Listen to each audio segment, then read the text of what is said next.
নির্বাচন বিশেষজ্ঞরা বলেছেন, কেবল একক প্রার্থী নয়, আরপিও সংশোধনীতে সব আসনেই না ভোটের সুযোগ রাখা উচিত। তা না হলে ভোটাররা বঞ্চিত হবেন। আইনশৃঙ্খলা বাহিনীর সংজ্ঞায় সশস্ত্র বাহিনীকে অন্তর্ভুক্ত করায় ভোটারদের আস্থা বাড়বে বলেও মত তাদের।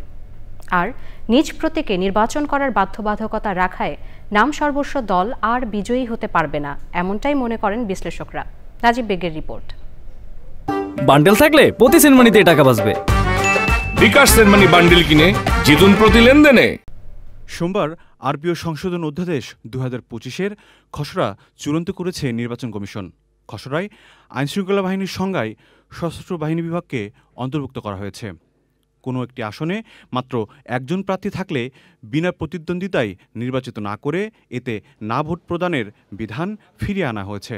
কোনো একটা আসনে যদি 5 জন প্রার্থী থাকে, আমি একজন ভোটার, আমার যদি 5 জনকে পছন্দ না হয়, তখন আমি তো না ভোট খুঁজবো। এটা আমার অধিকার। কাজে আমার কাছে মনে হয় যে আমাকে সেই অধিকার থেকে বঞ্চিত করা হচ্ছে। কাজে আমি অনুরোধ করব যে এই না ভোটটা যেন সব ক্ষেত্রে, সব আসনের ক্ষেত্রে প্রযোজ্য হয়। ভোটের ফলাফল বাতিলে ইসির ক্ষমতা বাড়ানো হয়েছে খসড়ায়।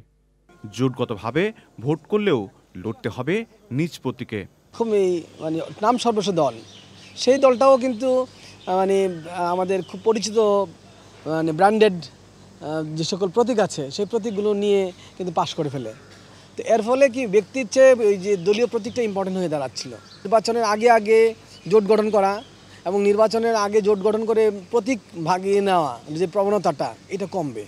এটা একটা ভালো দিক, কিন্তু এটা নিয়ে আলাপ আলোচনা করা দরকার, দেখা দরকার যে আসলে কী লেভেলে এটার প্রবলেম ক্রিয়েট হবে।